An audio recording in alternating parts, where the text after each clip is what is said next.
Hello everyone, welcome back once again. You join us for round 3 of SIMseniors and you join us after an off week back into the heat of the action. It's a good night to be racing and a good night to be out on track. How has everyone been? We're in February now and it's awesome to see people coming in and joining us for what is hopefully a good race tonight. Now tonight we head to Paul Ricard with a fairly traditional configuration, one most known for the F1 layout, but this track has a massive amount of permutations. This was designed by the FIA. They got grade 1 certification and was designed to have hundreds of different layouts for many different applications. So no two layouts are the same, no two layouts bring the same type of challenge. But as a refresher, since we had such a big timeout, it is a 5-minute practice session which the drivers are wrapping up right about now, and then 15 minutes of qualifying for a 60-minute race. Mandatory pit stop of 25 seconds with an additional 5 to 10 seconds for tyres. So depending on your car's needs and depending on how much you've wrung performance out of that vehicle will dictate your pit stops and some strategy to take into the late game. 13 corners, 5,770 meters, a very vertically flat track, but one that can produce some great racing challenges nonetheless. One that I'm looking forward to see how these drivers really do. But let us know in the chat who you have got your eyes on tonight, because we have got a few drivers that you will want to be keeping an eye on. Like James Hartnell, for instance. He's been a pretty consistent rocket this whole time in the championship. He's leading the gold class with Ed Brown, also leading in the silver class with a near perfect scoreline. Justin Cutler with 65 points as well. And the drivers are looking very, very proud of themselves. So now we jump onto trackside as we are about to wrap up in practice, and let's jump ourselves in to the actual races because we are about to have a pretty heated qualifying session, and it's going to be a very good one. I can tell. I should be leading silver. Oh, maybe the website hasn't been updated to reflect it, but what we know for now is we've got a few different drivers to keep our eye on all manner of different classes. So it's going to be good. It's going to be fun. But for tonight, at least, we are back trackside, and we are here with what can only be described as a track that is, steeped in history for slightly different reasons than the more traditional tracks that we've had in recent rounds, in round 1 and 2. It doesn't have quite the same history as others.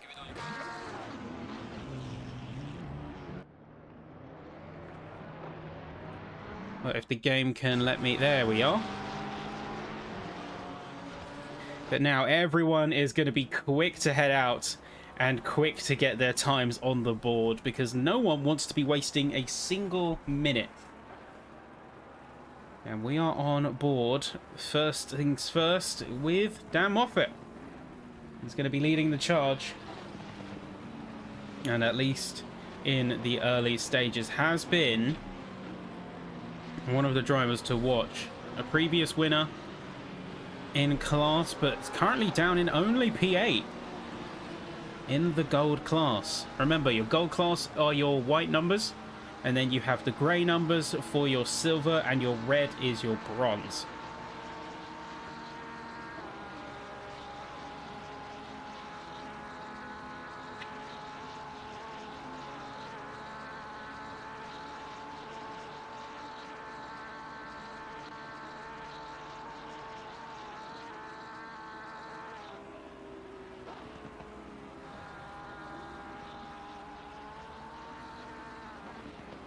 We take a gentle ride around the track.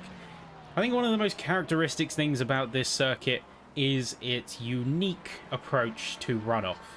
namely the blue, white, and red stripes adorning the entirety of the circuit perimeter. Now, these are actually different compounds of asphalt. You don't really see gravel traps on this track because this is designed to be reusable, be low maintenance, and as we said before, have a high amount of layouts to be one of the most flexible racing facilities in the world. And as we jump on board with Moffat here, we're going to see just how flexible he is as a driver to put that car to the test, as we are going to be coming up to the first couple of corners now.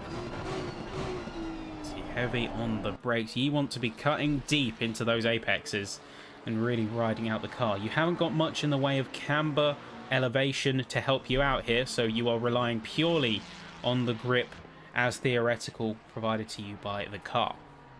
And while this can be helpful in some circumstances, because camber can lead to unpredictability, especially negative camber to the turn,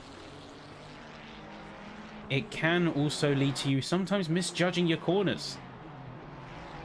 The last thing you want to do is go for an apex, take it a bit too narrow because of some camber, and invalidate what was otherwise, up until that point, a very good run. Here we go, down the back straight of the circuit here, and looking very fast and fancy while doing so.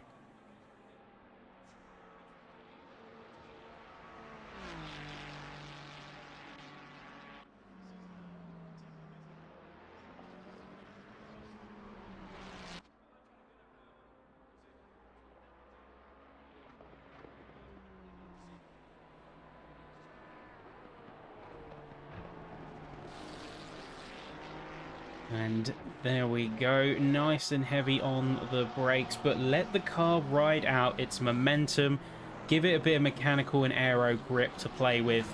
Careful of the curbs, however, as Hartnell has invalidated just behind him, along with Lenatus.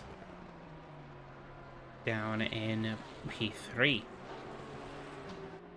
So we go, Dan Moffat is going to be the initial benchmark of the session. What is he going to do as we come up to the line here? I'm going to say initial benchmark is going to be about 153, and it is going to be a 53.8. Now, is that going to be challenged by any of the other drivers? Hartnell and Lenatus do not set a time, but you've got Hamby with just a few tenths behind a 54.2. Baldwin and Smart, they're going to be coming up with another few good times on the board. You've got Dave Marsh, who's going to be starting a time after an invalidation, and then few more drivers coming through. Cook, Reed, Ostrachard, Cutler, Engdahl, all slotting themselves in very comfortably onto the timing sheets. Carson, Molino,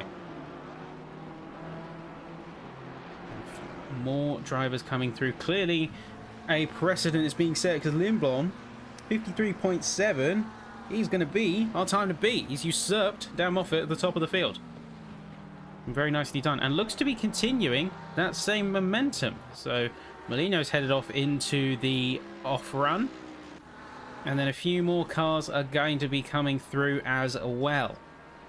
Got Serrano coming up into P4, Gasson up into P7, Homer into P11,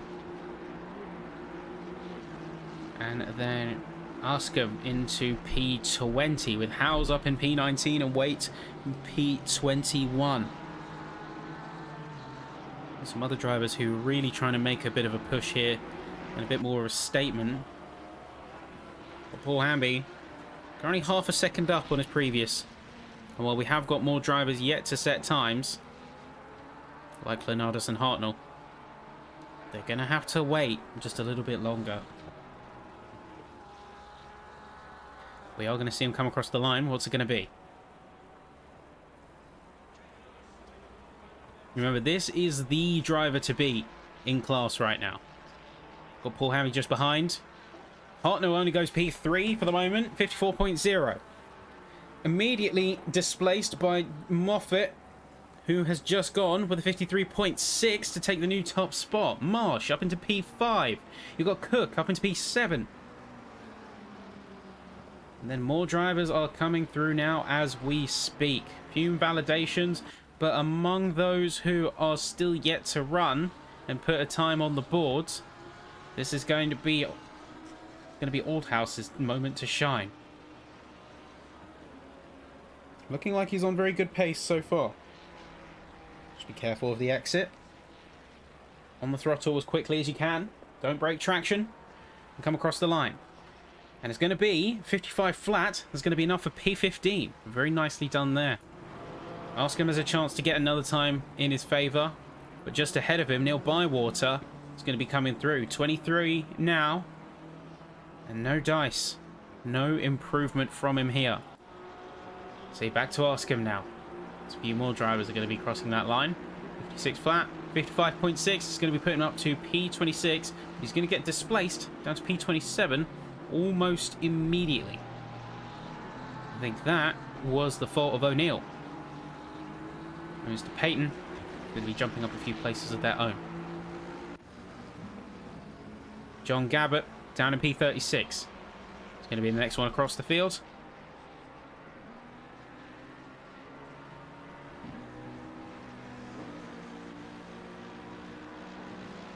And what's he going to be able to do? 56.8. He's going to land in P33 for the moment. Who else is out on track and making a meaningful improvement? Ostrachard's one of the initial top runners and one of the forces to be contended with in the gold class. Is he going to be making a splash here? Is he going to be getting into the top 10? He's looking like he's making a positive difference, and it's enough for P8. But just behind, we see, I think that was Cook going into P7 with a really good run. Even better somehow. Next up, Richard Gasson. Final corner here, P5. He's made an improvement, but he lost a lot of time in that final corner. He's going to improve just enough to get into P4, however. In your top three stands Lindblom, Hartnell, and Moffat. Those are your top three spots. And a few more cars going to be coming through now. Oldhouse, P21, up into P17. Very nicely done there from him. Looking around the field, you have 5 drivers yet to set a time on the board. You have Vischerek, Starkey, Bichetti, Bourne, and Larson. Starkey in particular makes me a little bit concerned. Hopefully he's just pushing the track limits early, as he has got a little bit of a title to uphold from the last season. And he's been up against some stiff competition in the 2 races to date.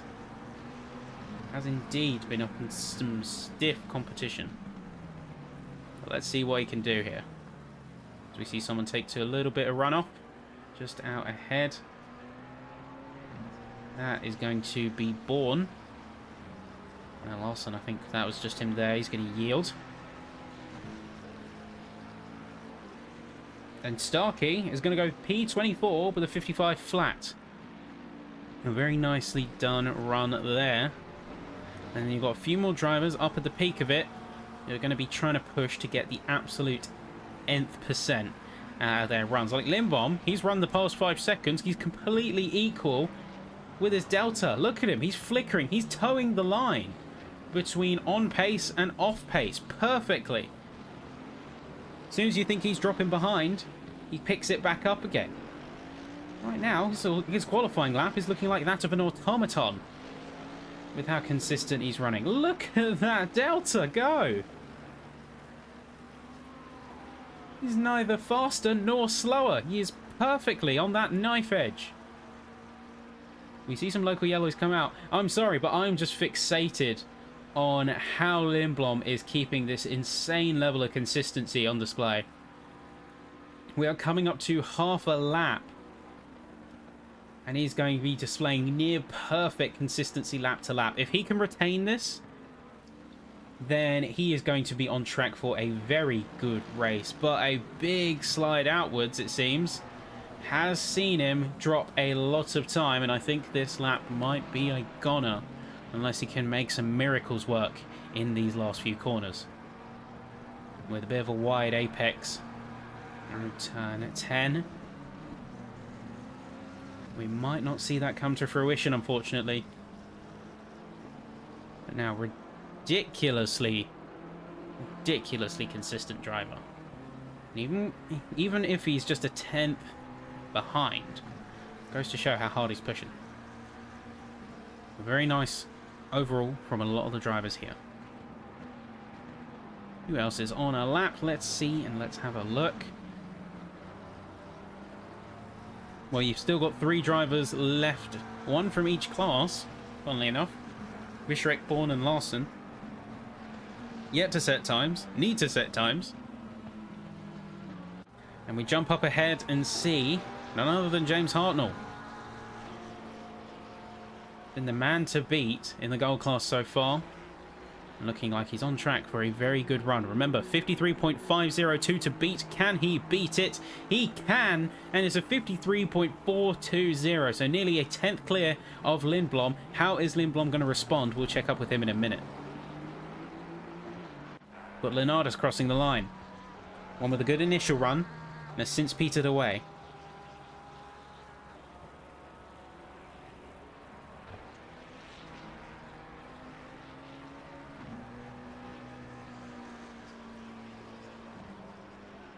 Let's see what he can push.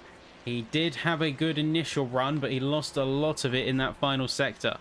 Now let's see. David Lindblom. 2/10 up on his previous lap. Can he convert that into a meaningful difference and enough to retake the pole position here in Paul Ricard's qualifying?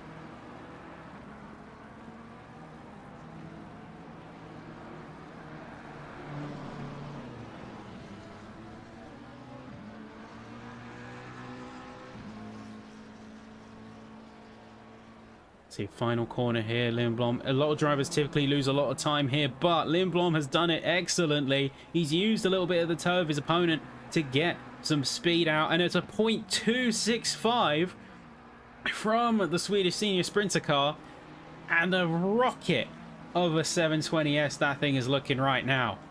Absolute rocket ship. And he's quite a substantial time difference for himself and Hartnell. I wonder if anyone else is going to have a meaningful response to that, given we've only got 1 minute and 30 seconds left in qualifying. Justin Cutler, one of the top runners in the bronze class, has got a little bit of a statement to make, and let's see what he can do. P14 currently, but he's going to be jumping up to P11, and he's going to be net P2 in class, only behind Paul Hamby. And what a driver to be behind, because Paul Hamby has really shown his hand and shown that he is a formidable opponent in this section.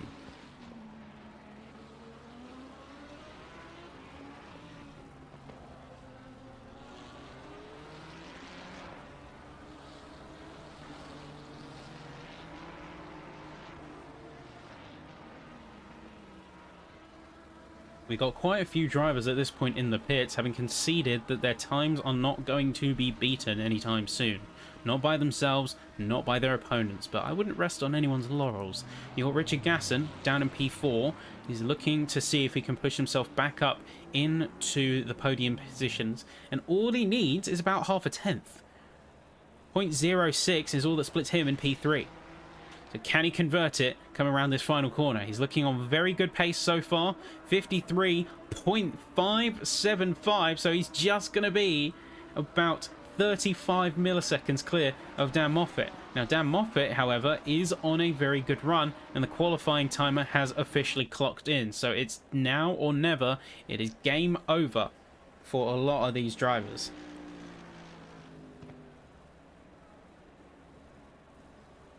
There we go, Molino into P9. You got a few other drivers. Justin Cutler, he's going to be trying to make an improvement as well. But everyone else, up and down the field, is either on an invalid lap or a slow lap. You've only got a couple of drivers left who are going to make a statement. Justin Cutler could make a big splash here. He's half a second up on his delta. What could he make of this? It's P5! It's P5, he's leapfrogged at the last second. Paul Hamby. What a run from the Aston Martin. I don't believe it. What a run indeed. There you go, Chris Bourne. One of the drivers we said we're worried about, but has converted into a P15 start. So very nicely done there. You've got Lee Smart just trailing behind another car. And what you're going to get is P14. Very good from him there. Eyes on the top two, however. Top two still remaining on the track. P3 and P4. It's going to be Dan Moffat and Richard Gasson.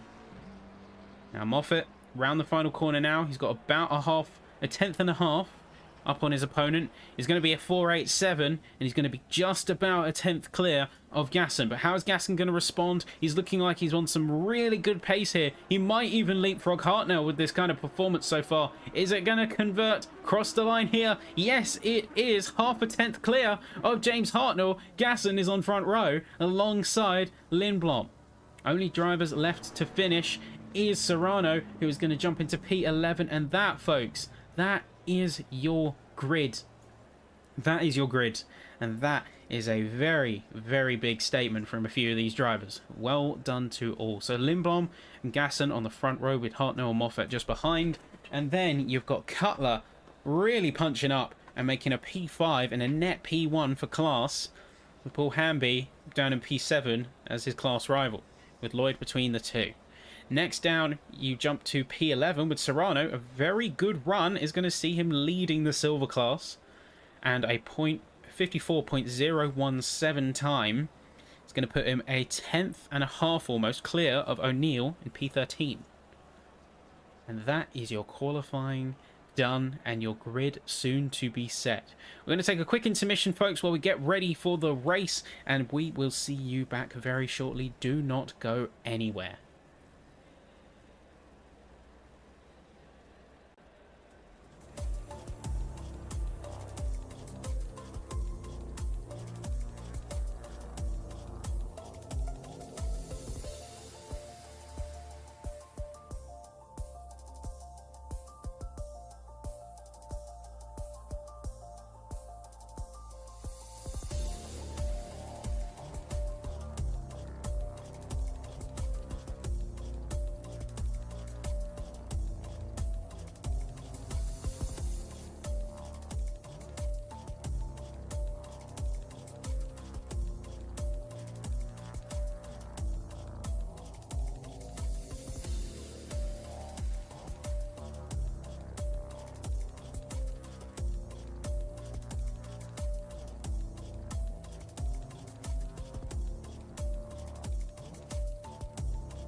Well, we're about to jump into the race good and proper, folks. Now, just a reminder before we get stuck in.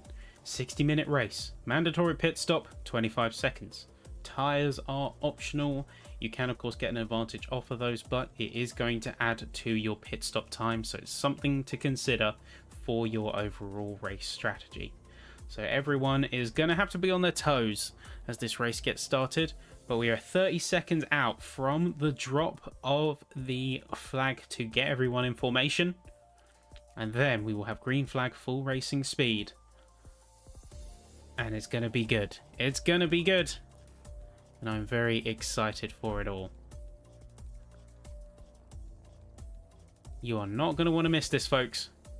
And let us know who you're keeping an eye on. I'm seeing a few suggestions in the chat. So, for example, Hamby living on this track, apparently. Justin being one to watch. And apparently Starkey is going to be making up some positions for sure. And we eagerly await that outcome. But we're about to jump trackside because the formation lap is underway, folks. Let's do it.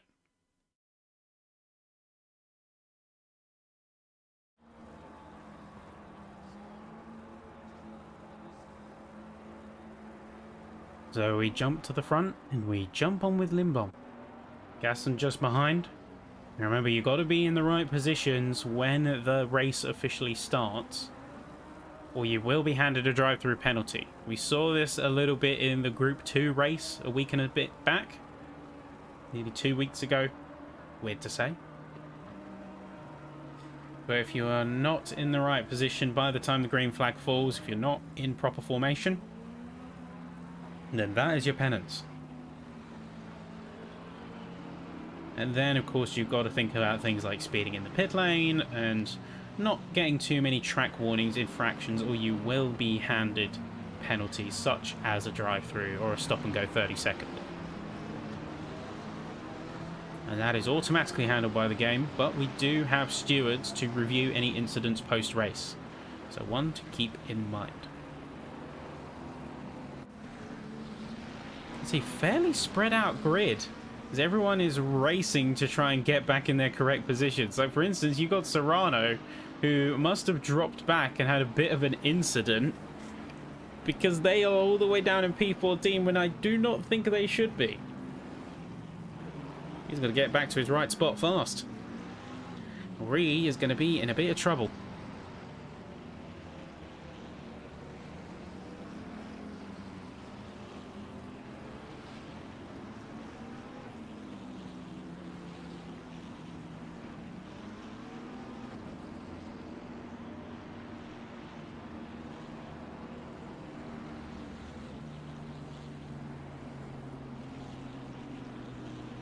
So hopefully we don't see any chaos, but Paul Ricard can produce some moments.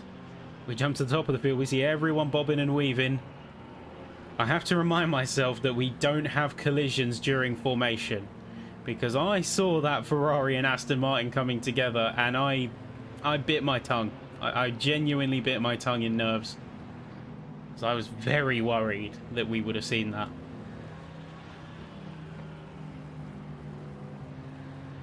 We would have seen that come to blows, and I was a bit anxious for that outcome.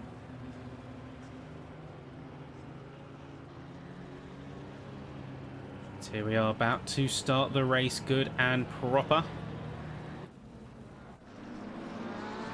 Lindblom leads the fields. We're about to get into proper formation. So remember, you are down to 60 kilometers an hour. You let everyone catch up. You let everyone group up, and you get into proper form. You see the absolute sea of cars coming through there.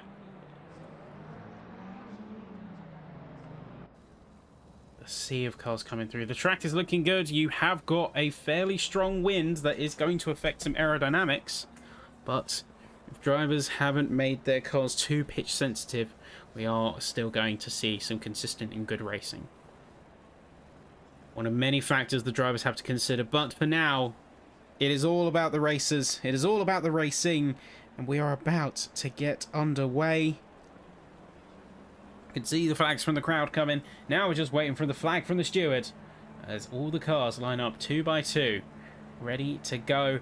And here we go. That is green light, and we are going racing, ladies and gentlemen. Immediately you see a move coming from a little bit further back. That is going to be, I believe, Hamby, who's going to try and push up and go for a little bit of a drag race here on some of the other cars, like Cutler. He's going to hold the inside, but he's not going to get the speed that he needs. Lindblom is going to be demoted down at the top end of the field by Gasson. He's going to be having a proper drag race with him there, and a load of change-ups up and down the field. But it's looking nice and tight to the apexes. They're giving each other the space. Lindblom just coming out on top over there through that altercation, and he's going to have a lock-in from the front and from the outset. It's looking very good. However, what's this down at the bottom? Starkey's had a bit of a moment. What's just happened there? Let's take an eye on him and see. The Mercedes AMG is just going to get tapped and into the wall. That's rough for him there.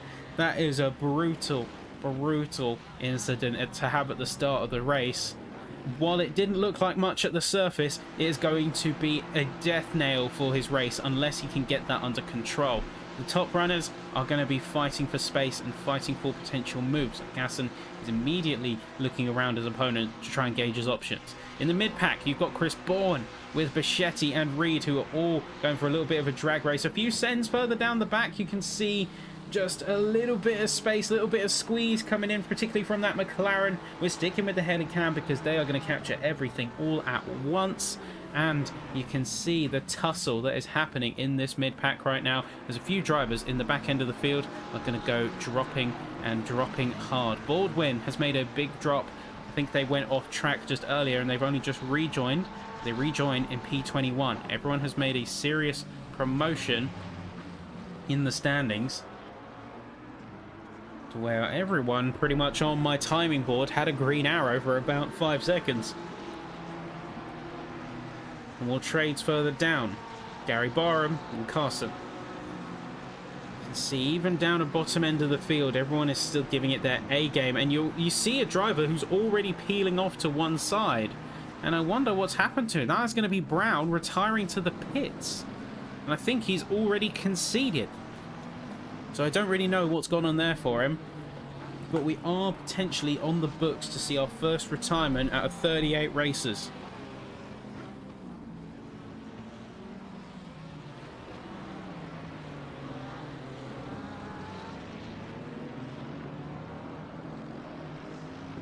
We jump up to the top end of the pack, and you can see Gasson has lost about a second to Lindblom.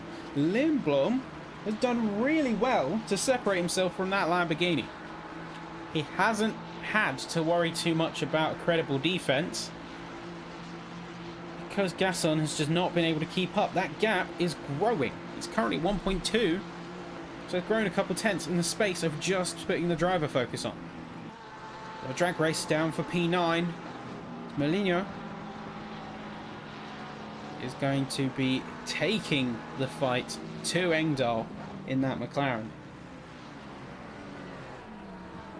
He's going to keep some good momentum on him too. I think he might even be trying to close the gap to Cook. Very close to doing so even. With a slide from Cook is going to see him compromise his exit speed. This could net an opportunity to the Ferrari if he plays his cards right.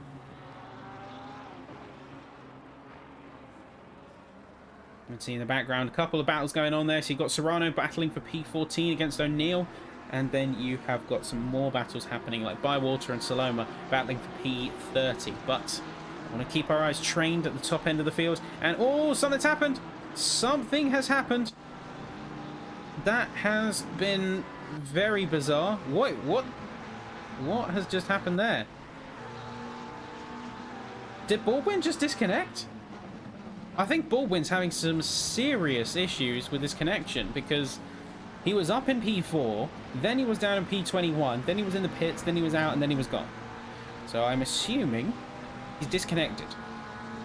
And we're just going to have to wait for a confirmation on that one. It looks like Gasson has in fact lost time because Hartnell was up into P2. Amidst all of that, trying to decipher what happened with Baldwin, Hartnell's up, and up by a second of Gasson. So I think Gasson is really struggling here with some of the wins. Whether the wins also apply to qualifying is your guess. 2.7 stands between him and Lindblom. I wonder how he's going to make that gap of reasonable effect.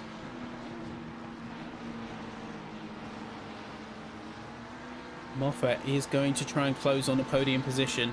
I think he spies an opportunity there. Yeah, Baldwin is playing havoc with my timing board. So I think he's seriously lagging out to a degree there.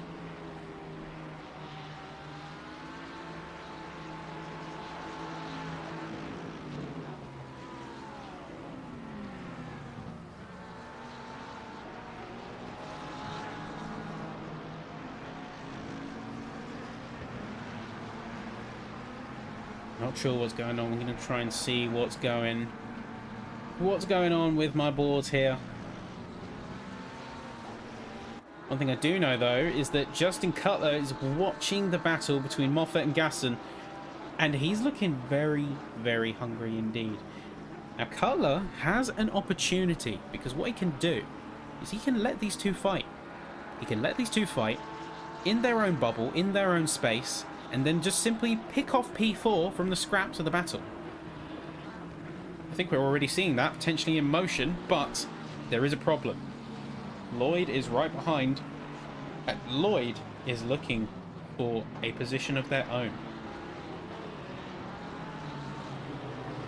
So Cutler's got a very precarious situation on his hands all of a sudden. What looked like a fairly easy P4 has very quickly swung against him.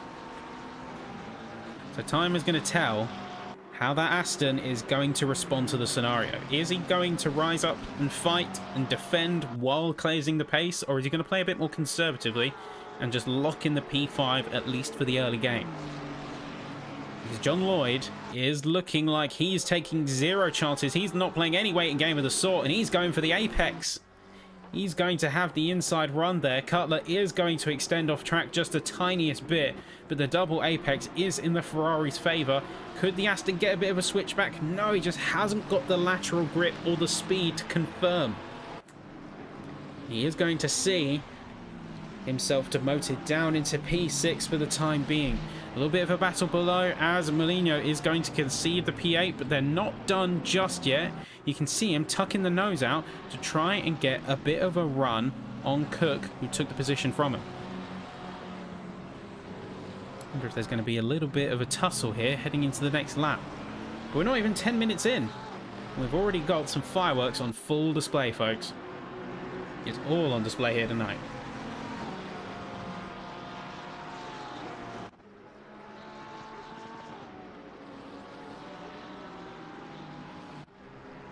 Chris Bourne down P19 to take a little bit of a look at the mid-pack battles. You got this McLaren looking to take out a Ferrari, looking very close to doing so, if not for one teensy-weensy issue. You just cannot get the exit speed out of the corner. The dirty air, I think, along with some of the crosswinds, is playing a bit of a havoc with the setup. Gary Barham, though, made a massive drop in pace. Went from P22 to P24 with about a second. So not ideal for him here. Far from ideal at all.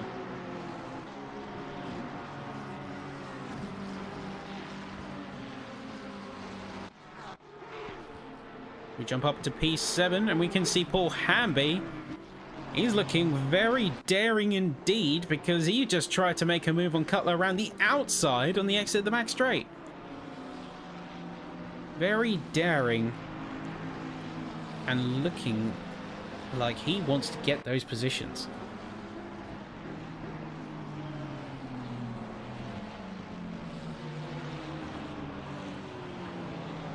Now he's driven. He's motivated. And I know for a fact that when a driver is motivated like this, not hell nor high water is going to be stopping him from converting his position into a much fiercer race win effort.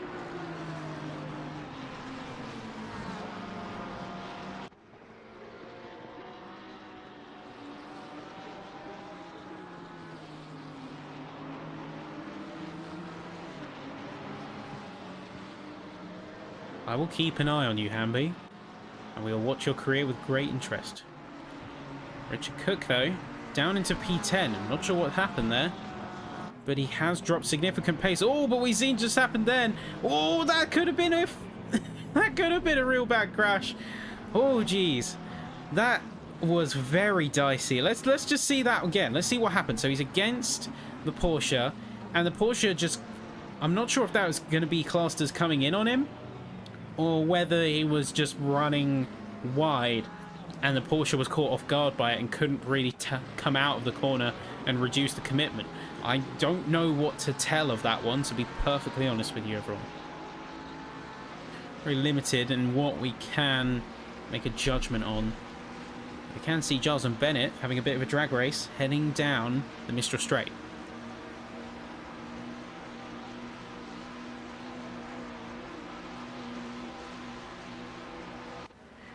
Further up, you got a battle for 15th. Smart is going to be fighting off against McKetty and Reed. Also, I do apologise if I'm mispronouncing any names.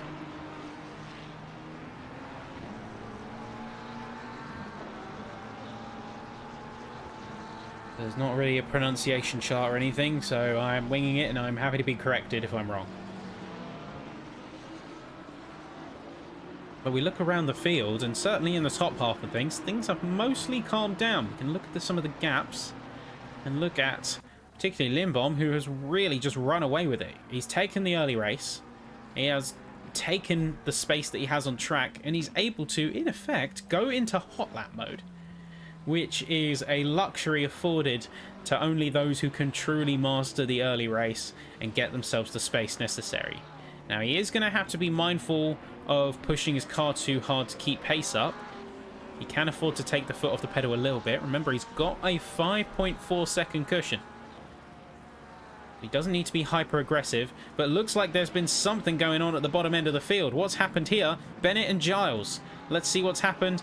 And, oh, they both just slid off. It looks like that has been Bennett going into the back of Giles and nearly being an unsafe re-entry there, because Giles looked like he was, for a brief moment, heading backwards on the track. Back up to the top and to the top 10. Dave Marsh now in the very distinctive, very distinctive, I gotta say, green Porsche. He goes for a move. He looks for a move. And he doesn't quite confirm it, but the intent is certainly there. We jump back to the field and we look up at the top because we saw, I believe that's Paul Hamby. We saw the two bronze class runners making a fight for it earlier, and this is what happened. What we missed while we were looking at that P10 battle, you saw Paul Hamby drop down, but he has since made a resurgence, and Molinho has conceded back into P8. So a couple of trades to be had. Travel weight.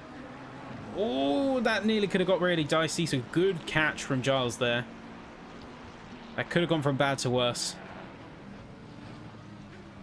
We're just not putting enough on the brakes there, or braking a little bit too late. Starkey has gone up to P28 and he's already chasing down Oldhouse. Trying to close that 2.2 second gap into something more meaningful. Yeah, if we look at the top end of the field, everyone is split by more than a second. Lindblom to Hartnell, 6.1. Hartnell to Moffat, 2.6. Gasson, 1.3. Lloyd, 1.7.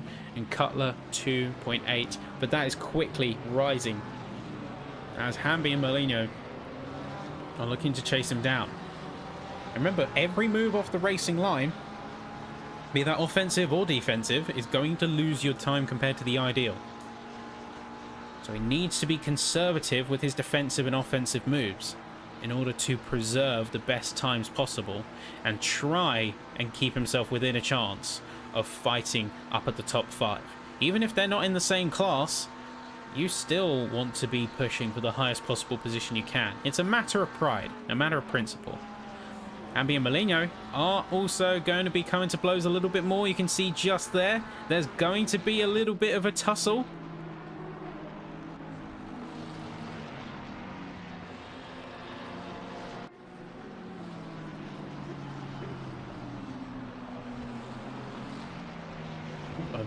Big bug out on the board, as that is going to be Steve Howells heading into the pits. According to my timing board, he jumped from P33 to P1 in the space of 2 microseconds. So impressive driving, my good sir. Impressive driving indeed. If you manage to quantum jump a lap and jump ahead of the competition, please show me how, because it might cover up for my massive skill issues.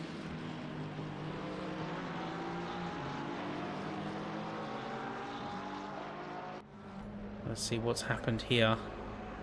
That is going to be Chris Bourne heading into the pits. And he's going to be the next one to take his official stop. Few more cars are probably going to be considering it fairly soon. Just did nothing else to get the pit stop out of the way. Now ideally, at least in my mind, drivers want to be taking their pit stops a little bit later. He's gonna be ideally taking the pit stop a little bit later, if you ask me. Just because the more conditions, or the more of the race you can do under lower drag and lower fuel conditions, the better. You can save yourself a lot of time by running in low fuel, because you have less curb weight, but that is going to be offset by any wear in tyres. But Marsh and Engdahl having a bit of a drag race. We see just further behind. Marsh is very intent on getting into those single figure positions. In fact, we see a bit of a dart from Lenatus off track there, trying to recover a bad exit from the Mr. Straight.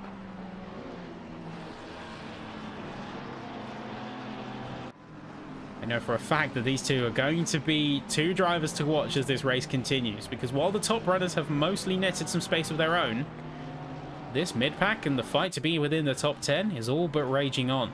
Particularly P10 through P15, all of them are separated by just under half a second. And that gap does not look to be getting any bigger. Only looks to be condensing.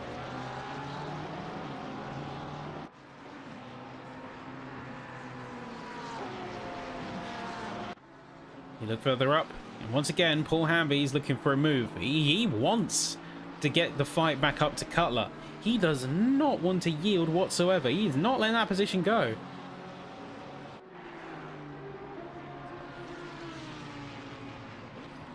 Well, that's to say, he continues to make those challenges, and Molinho defends well.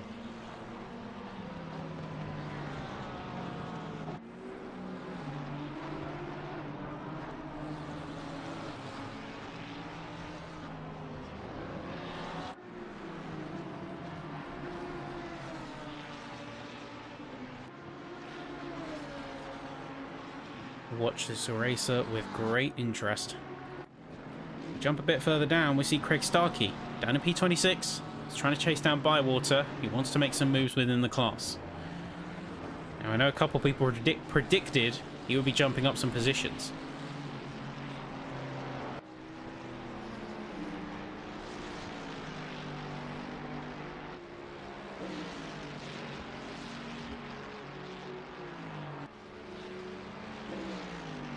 I want to see if that can materialize for him. Dave Marsh, though, has made an uncharacteristic slip down into P11. Can't see what's happened. There's no, in particular, damage or massive loss of pace, but it just seems that he dropped down. Maybe made a slight mistake. Pretty sure those sort of scuff and burn marks are part of the vehicle's design, so no damage indicator from what I can see. Only that he maybe went off track slightly. It's actually one of the hardest tracks to get damage on, I think. Short of some minor tyre damage from the high asphalt strips. But there we go. He's going to be heading into the pits. I'm going to be seeing him be the third driver to take a stop. Hamby looking very close for comfort. I think he's getting impatient of trying for that position.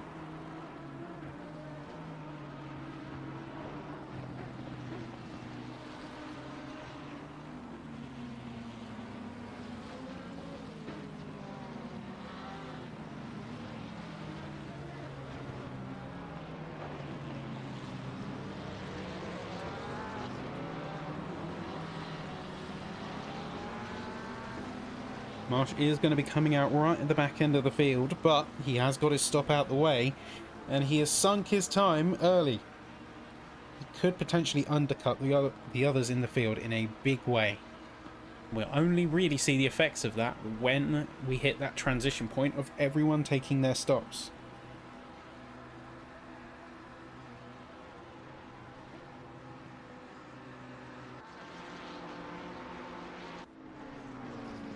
We look at the end of the Mistral Straight and we see Pedro Serrano. He's trying to chase down Ostrachaz.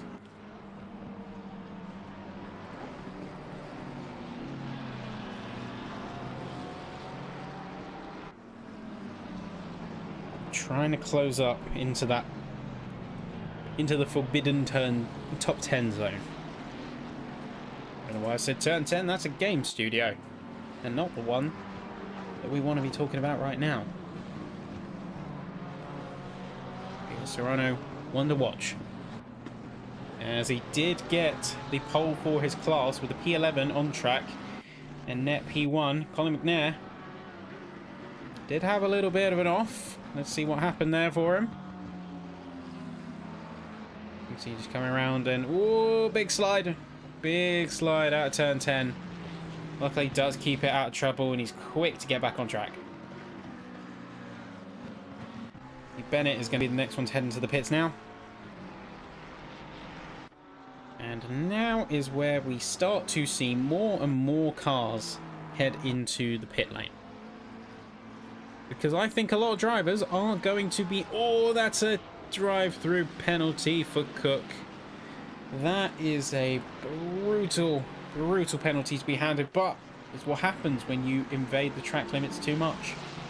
When you go too far off track, this is the hand you're dealt. Phil Giles chasing down Starkey. He wants that P25. But I don't think it's going to be yielded so easily.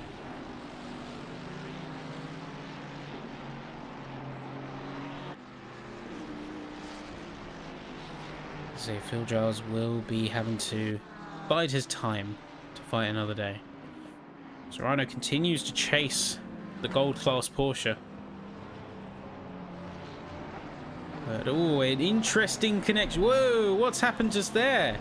We've seen double accident. We've seen Richard Gasson have an off. But more importantly, through no fault of his own and through a very shoddy rejoin, I don't think there was contact there. But luckily, no extra casualties. That is O'Neill down in P17. And we see, in another world, Neil Bywater's completely gone off at the end of Mr. Straight. I think he just didn't brake enough, and he just took too much speed with him. And he's really struggling to get the grip back into his car. Ferrari has definitely seen better days. As we see a couple of cars now heading into the pit.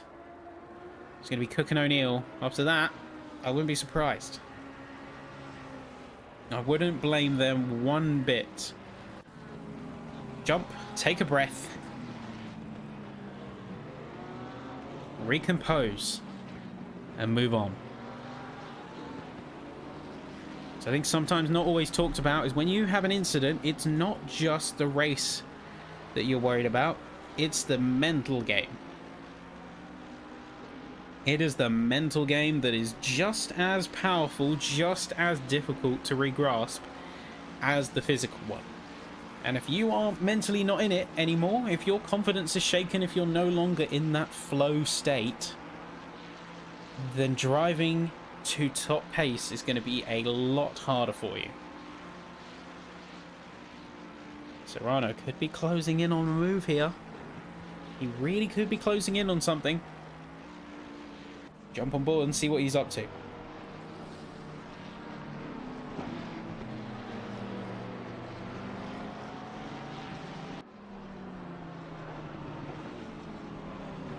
we watch on from his bonnet view,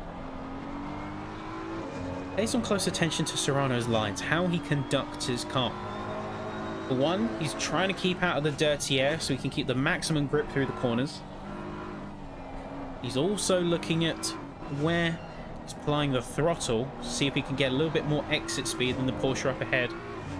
But the Porsche has a little bit of an advantage in these tighter, lower speed corners because you can get, thanks to some of the weight distribution, a bit of slide on. It helps with the car's rotation and there's minimal impact on the car's wear. But yeah, watch him push. Watch him push through.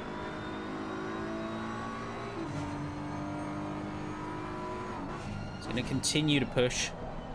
Greg Starkey in the background is going to be heading into the pits. Bennett is remaining in the pits. Remember, we started with 38 cars. We're currently up in 34. And that could be dropping even further.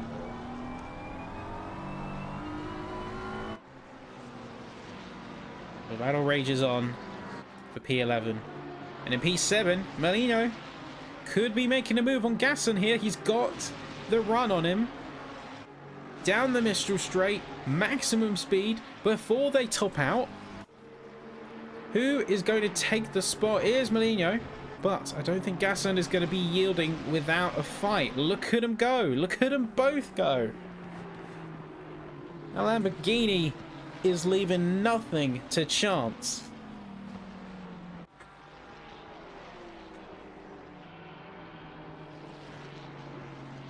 Since it's been a while, let us know what you think of the new GT2 pack that got released for ACC recently. Have you been playing it much? Have you been using any of the cars for it?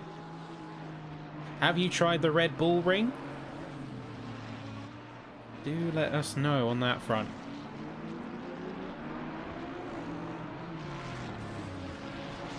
Shout out to a good friend, George Morgan, who got to be the voice of the commentary box for Austria.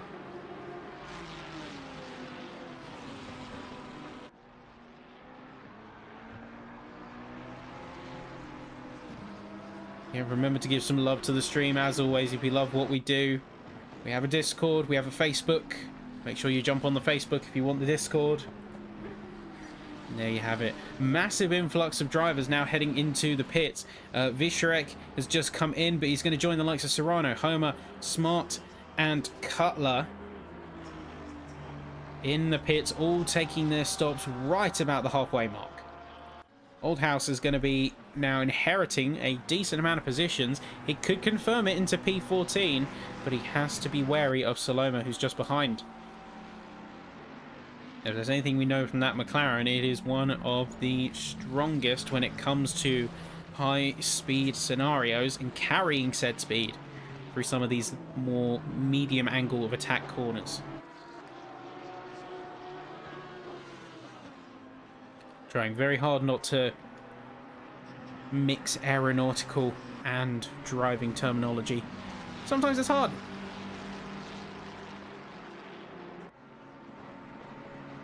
Oldhouse is, so far, making it look like a fairly simple time defending from these very quick drivers. Saloma has got a bit of a trail on him, though.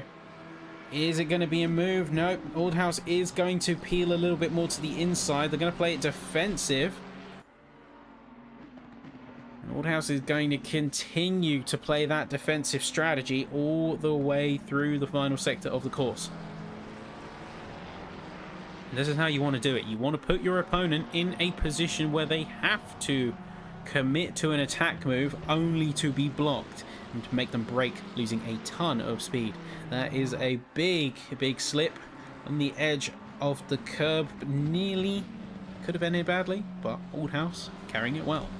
Massive influx this time of the top runners. So Hartnell, Molino, Lenatus, Engdahl, Lloyd and Bacchetti all heading into the pits. That leaves Lindblom, Moffat, Gasson, Hamby and Ostrachaz taking the top 5 spots once the timing board has settled, along with all the dust of this very crazy sort of crazy pit stop chicken game.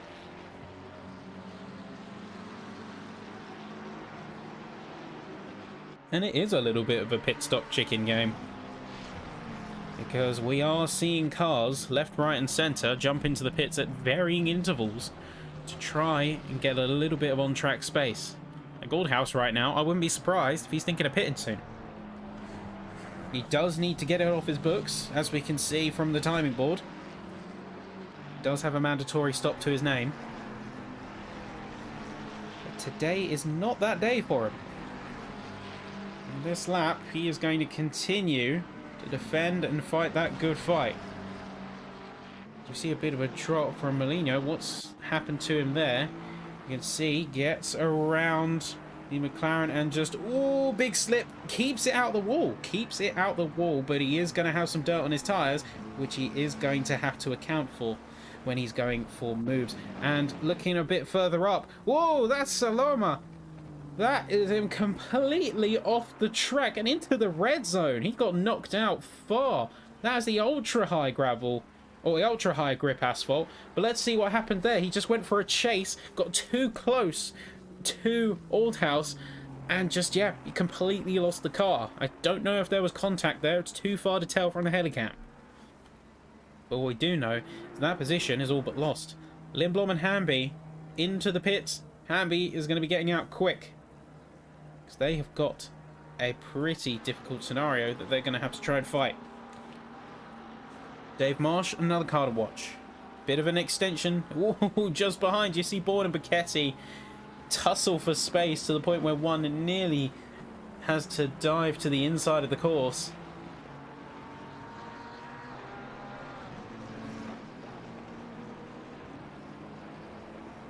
Saloma and Arscombe now heading into the pits as well.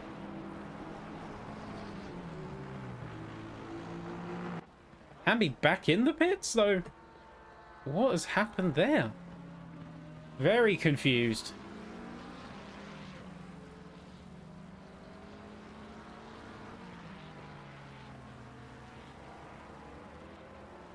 Really don't know what to make of that one.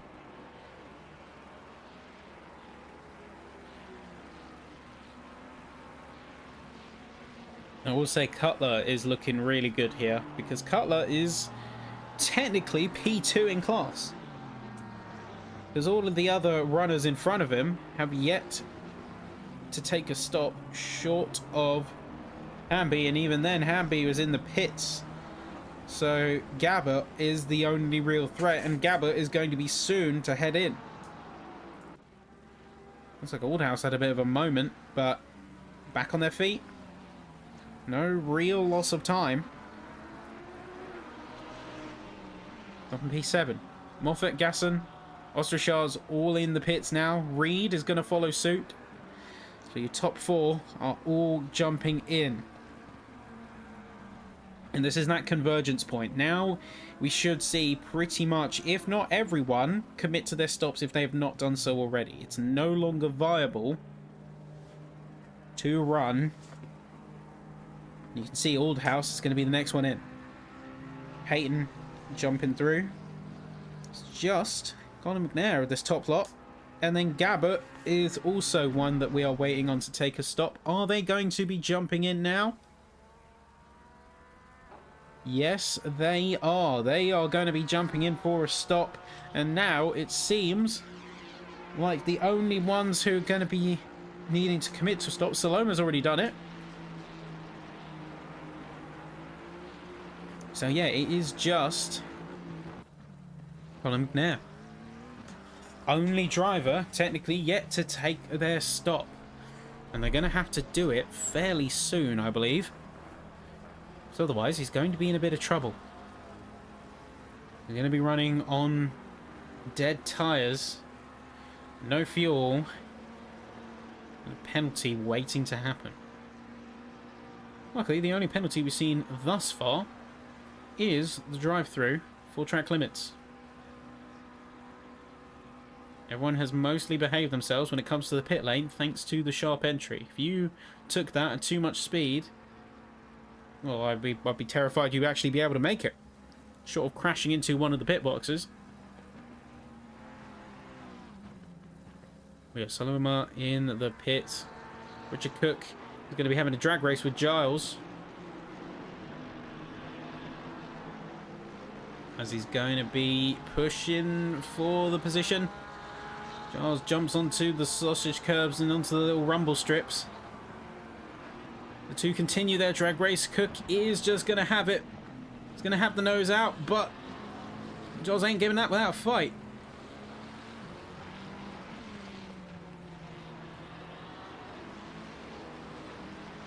There you go, the fight rages on.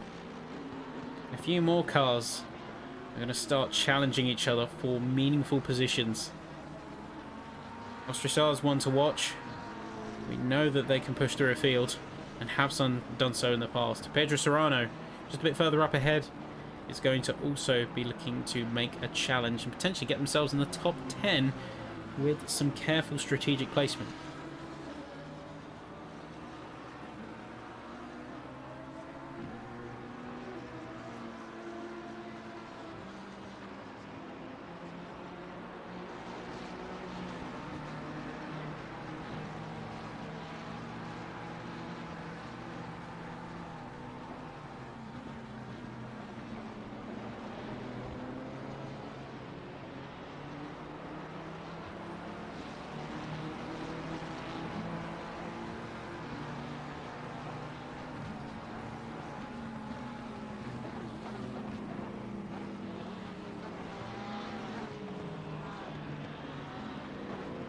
I'm going to keep my firm eye on this one.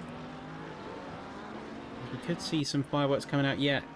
Phil Giles, Richard Cook, continuing their tussle. Brown has also got involved. It's crazy, the battles at the bottom of the field sometimes have the most chaos in action. You see a bit more aggression because drivers don't have as much to lose. You can see Paul and Phil Giles really looking hungry for a position. He doesn't want to be in that P30. He wants to be P29, P28. He wants to move up further.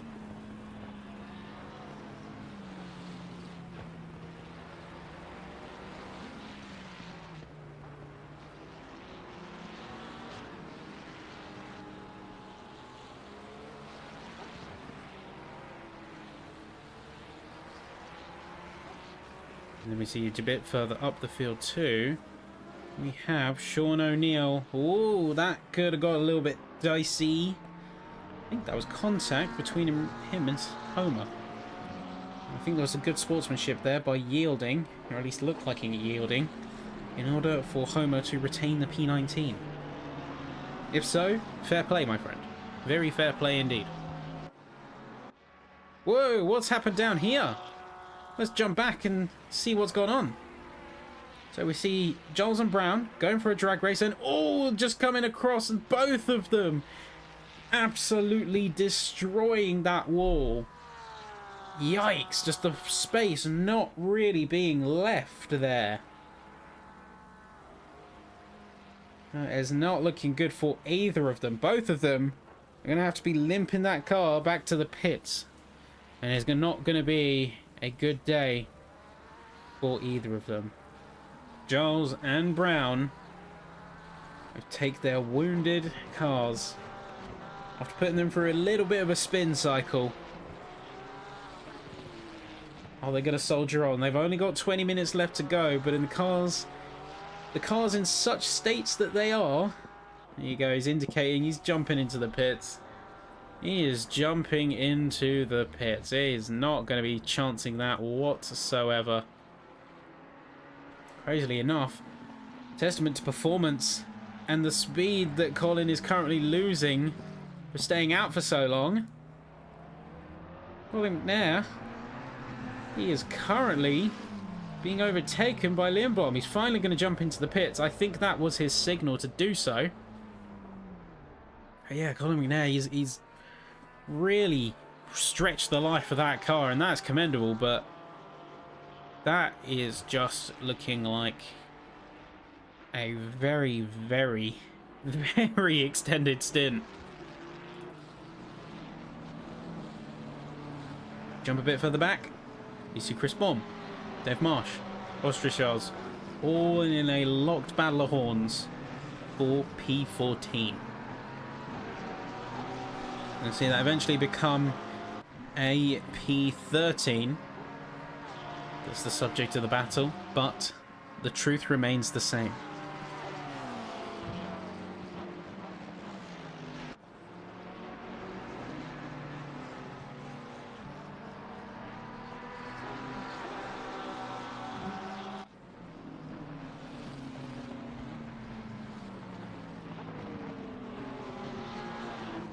Very curious what moves that these drivers are going to have to consider making, because time is going to run out fairly soon. We're in the final 20 minutes, the final third of the race, folks, and this is where your times currently stand. You've got Lindblom, Hartnell, Moffat, Lloyd, Cutler, Gasson, Engdahl, Amby, Maligno, and Leonardus taking the top 10. You see the rest of the drivers on the board right here. But we are going to jump not forward, but backward. Because looking a bit further back, Damien Reed is going to be chasing for P16, and they're going to be drag racing Pichetti.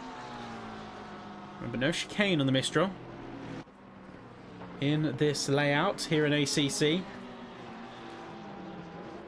that means these cars can be wrung out to their max potential.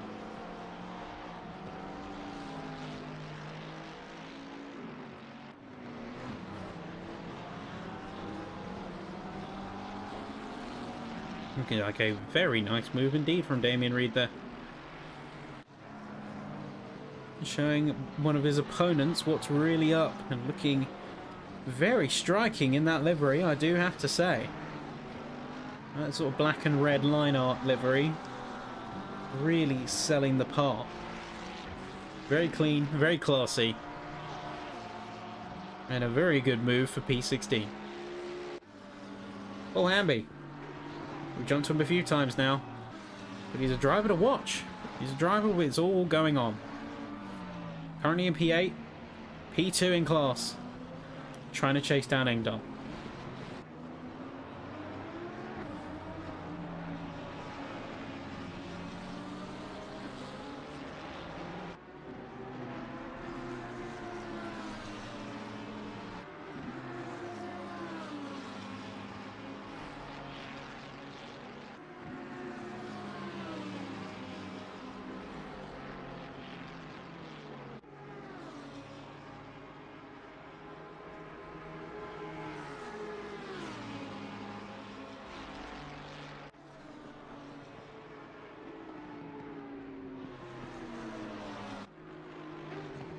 Ooh, big extend there for Hamby. Or not so big of an extend, but certainly makes you look at the optimal performance. There you go. You can tell he's pushing his car to the limit to try and keep up. But he's also contending with dirty air and that crosswind, making a lot of his aerodynamics much less effective. You have turbulent air plus crosswind flow. You are asking to lose about half of your aerodynamic grip. Especially at these wind speeds, which are much higher than we have seen in prior rounds. 1 or 2 kilometers an hour, relatively negligible.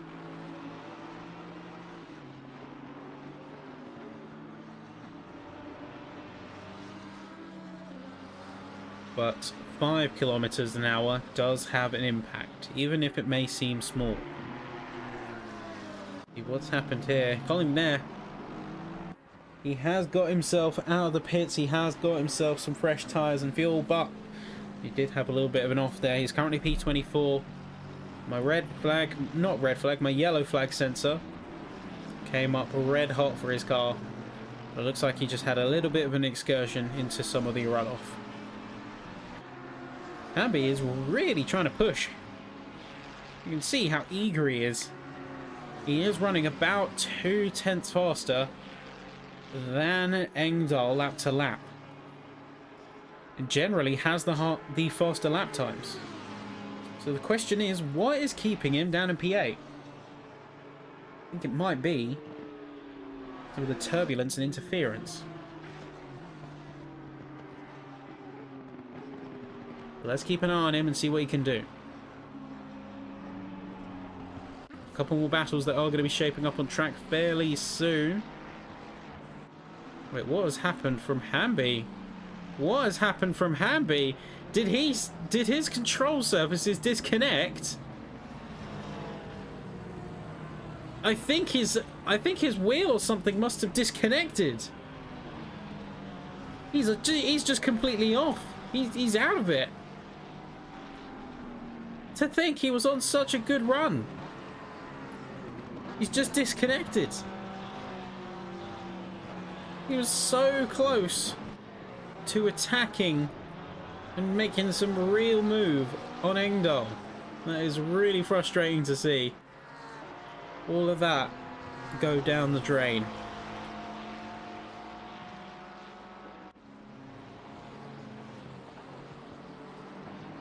I do feel for the guy, I really do, but he's just rolling on track. He's not moving, at least. He's not presenting a moving target, but he's right on the racing line. That's the last place you want to be. Drivers are having to take some evasive actions to get out of his way. Let's hope he can get that disconnect fixed soon and get himself back on track. And whoa! Leonardus losing the car. Almost an unsafe rejoin. And then we jump a bit further up. We can see Justin Cutler has lost the position because Gasson has made an attack down Mistral.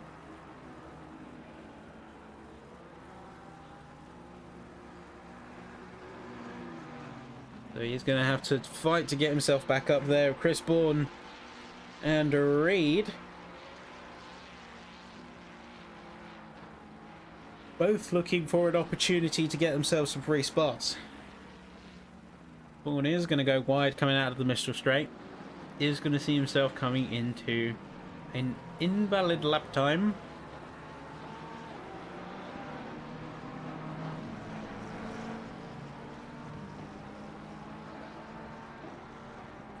Here we are, final 15 minutes, final 25%. We see another car running very slow in the background. That is the Ferrari, I believe, of Brown. Yeah, that is the Ferrari of Ed Brown. Still looking like they're suffering from some damage from their earlier excursion. Look at the front of that car. It's absolutely brutalized. Don't think he's going to be winning any aero efficiency awards with that one.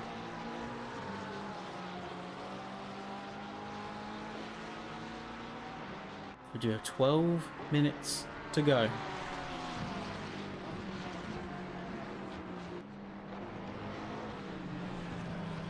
Remember, we started with 38 cars, and now we are sitting on 30.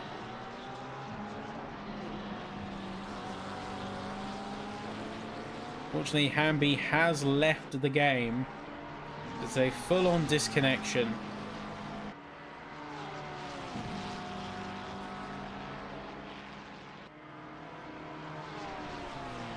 Yeah, full-on disconnection now. And the crazy thing is once we have a look and see if Chris is going to confirm an overtake from this, or whether he's going to hang back. The crazy thing is... Oh, Colin McNair. And John Gavitt losing some big time. Bourne not confirming the overtake. He's going to remain behind. Carlo's got basically a free run to win for bronze. Look, P6 to P22. Only 4 bronze class runners are in this race. The majority of them are gold and silver. So crazy stuff here. Crazy stuff indeed. The Cutler has probably got the easiest of all time runs to get himself a bronze win, as Colin McNair, to add a bit of insult to injury following some of his offs, he has been handed a drive-through penalty for track limits infractions. So a brutal hit to another difficult race for him.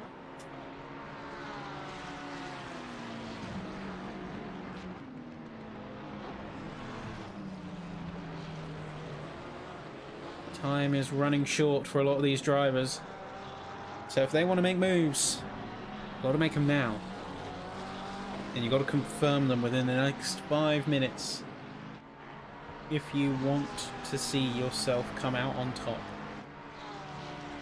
Because if you have the place that you want by the 5-minute mark, you can just go hyper defensive. You don't need to catch whoever's in front of you anymore, so you can focus on retaining your current position.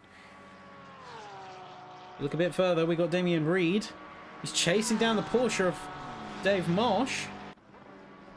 And they're going to be drag racing, coming through Mistral.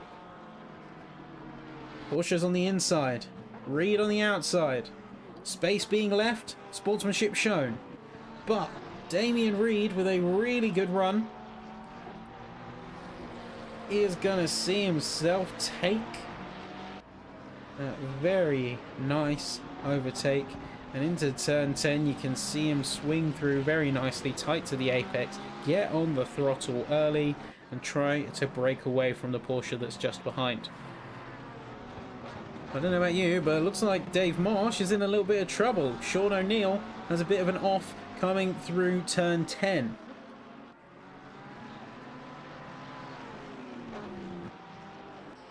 Yeah, Dave Marsh, he needs to keep that fire going. We've got just 8 minutes to go now, and it looks like that fire is indeed going to keep going, because he's going to be pushing around the outside of Damien Reed. He doesn't take it to an overtake, mind. He instead chooses to yield, and that is going to leave him vulnerable to Bourne. Chris Bourne, he's going to go for that P13 spot, and he's going to have an apex, but he takes it too much. He's going to be on the sausage curbs. Then Dave Marsh is going to be. They make contact, but the next 2 apexes are all Bournes, and Marsh nearly loses the car completely. He just about manages to recover it, but that is going to see him drop not only to Reed, but to Bourne and Leonardus to land him in P15. So that is a rough final 10 minutes so far going for the Porsche driver.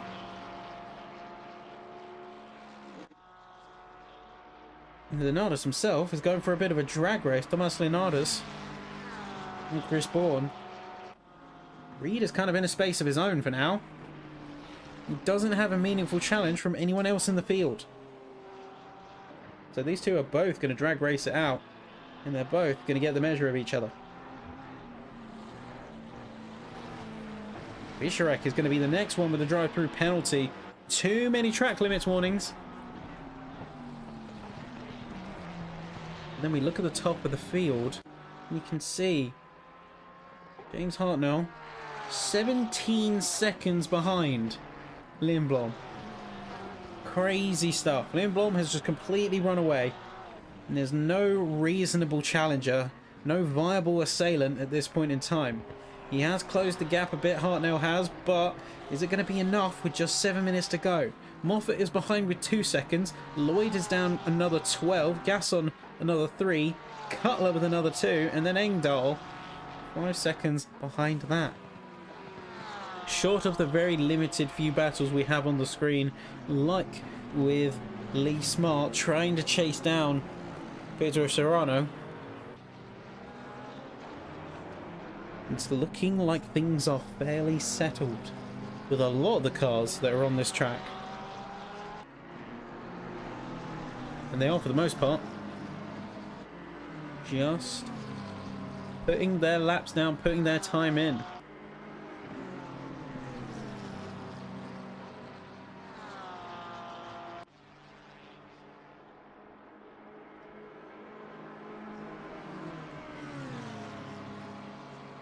Shrek is going to head into the pits to serve the drive-through.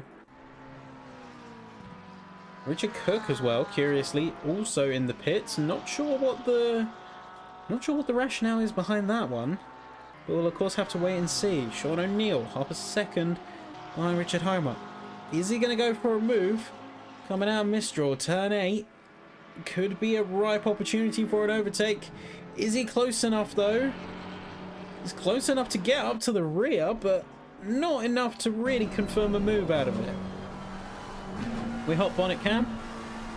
We can see a little bit of intensity start to show in the driving. We're coming up to final time. The wind has increased just a little bit, but the track remains optimal otherwise.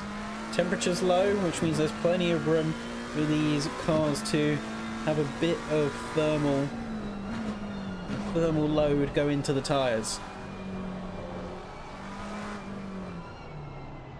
You can leverage that thermal load because you do need to keep these cars and these tyres in optimal operating temps. So I hope the drivers consider the ambient temps before adjusting their tyre pressures to maximise those performances. Shrek has come out of the pits, but they come out in P26. Could potentially get back to P25, but it's going to be very rough and tumble for him. Back on board with Chris Bourne. Tomas Leonardis is the target. Could get a little bit of a slipstream. Closer he gets, the more aerodynamic effect he's going to experience. I don't think he's quite close enough to fully leverage it, however. He is going to get a little bit of a tow. But Ketty and Gasol, though, are going to be handed drive-throughs. Also for track limits. They're just pushing that little bit too much here. They really shouldn't be. Play it a bit safer, folks. Sean O'Neill as well, another car who was looking for a move, but this time they're looking to take it. They take the nose to the inside, as Homer is going to retain a fairly standard line in order to preserve their speed. Is Sean O'Neill going to be under any meaningful threat? Not quite. Leonardis has dropped a lot of pace all of a sudden, fairly quickly. Yielded Bourne the P13 spot. Unfortunately, we didn't catch it, but it looks like it wasn't a...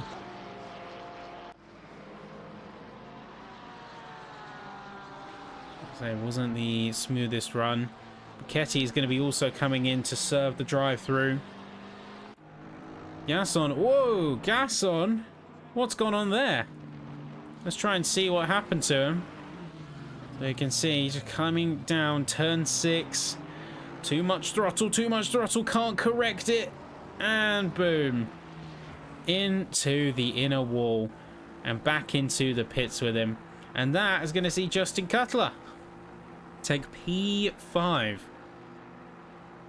As Gasson is not only out in the pits, but he's out of the race entirely. He left the race in its entirety. Ketty's going to be dropping positions. Craig Starkey is going to jump up to P20 position now. Is there going to be a meaningful challenge to him from Buchetti? Let's wait and see. Buchetti could get a measure of him with some well-timed throttle and taking a slightly alternate line through some of these corners, but Starkey has command, and Starkey is not going to let such a happenstance occur, not on his watch. But we're going to be coming very soon to the final lap of this race. And the final lap is going to be one to watch, because it's where we could see a potential flip in some of the championship points. No, we're not seeing our usual suspects completely dominate like once was. In fact, we're seeing some drivers that we have pegged to be real top contenders be completely dropped out of the running. Time will only tell. Mistral. It's going to be Dan Moffat. He's re-inherited a podium position after all the chaos that's happened around him. He's going to be back on the books for a podium position. Can use Ostracharge for a little bit of a toe, but no, that is James Hartnell. Now, could Moffat go for a move on Hartnell in the dying lap of the race? 30 seconds to go. There you go, David Lindblom. He'll be rounding the final corner. He's going to be crossing the line with just about 10 seconds left to go. So this is going to be his final lap.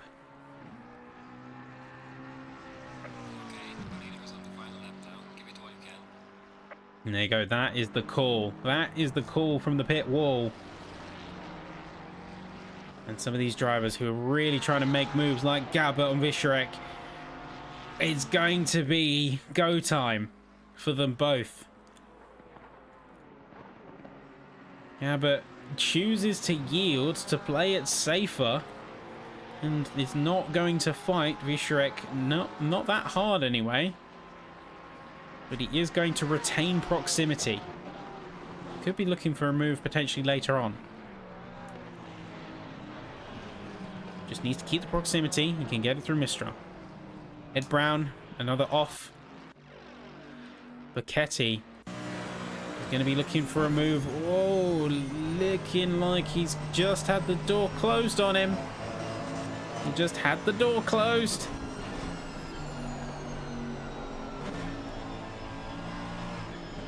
And is not going to be able to get the move he wanted out of that. The tyres looking a little bit worse for wear as they jump across the rumble strips.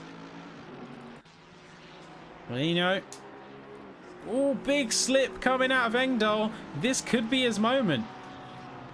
Oh, Engdahl with a amazing recovery, I've got to say.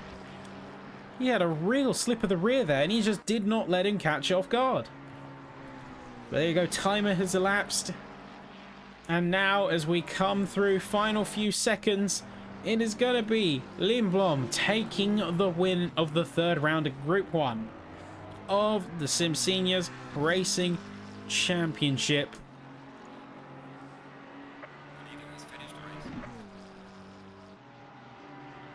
And there we go. That is going to be Lindblom completing and crossing the line with his head held high with a near perfect race. There you go.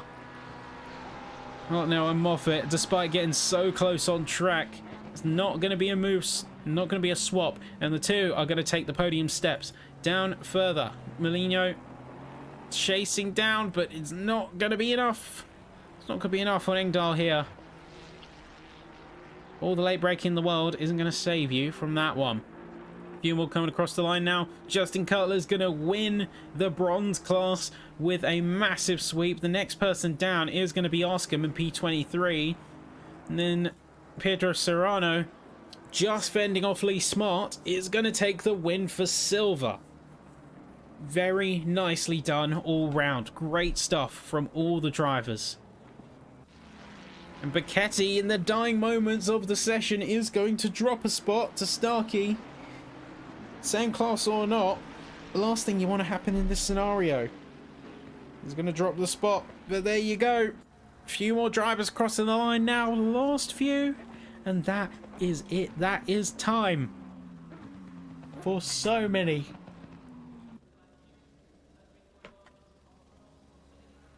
For so many, this was a race to remember. For some, this was a race to forget. But it was a heck of a drive and a real chance to prove themselves for some here.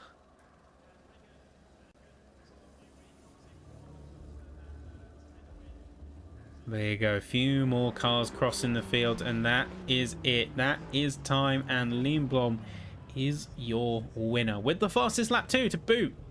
Only driver got in the 152.9 on race pace. So very nicely done all round there.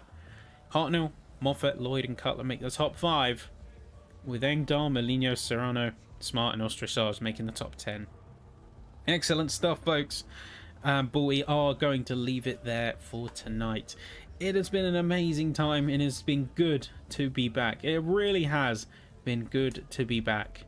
So I am going to say, for one, you don't want to miss tomorrow, because we have got Group 2. So more of what you love here at SimSeniors, and more chaos for the viewing pleasure of you all. While I don't usually bank it as chaos, Group 2 is always good fun. If you're not interested in Group 2 though, you've got next week down in Imola, and you have got a heck of a roundup and heck of a matchup who's going to be coming into the halfway point of the season. So that is where we land for now, but that is where we say goodbye for tonight. Thank you all in the audience. Be sure to like the stream if you like what you've seen, and be sure to give us a look around on the Facebook, on the Discord, and it's been a great stuff to you all. I'm stammering my words a bit.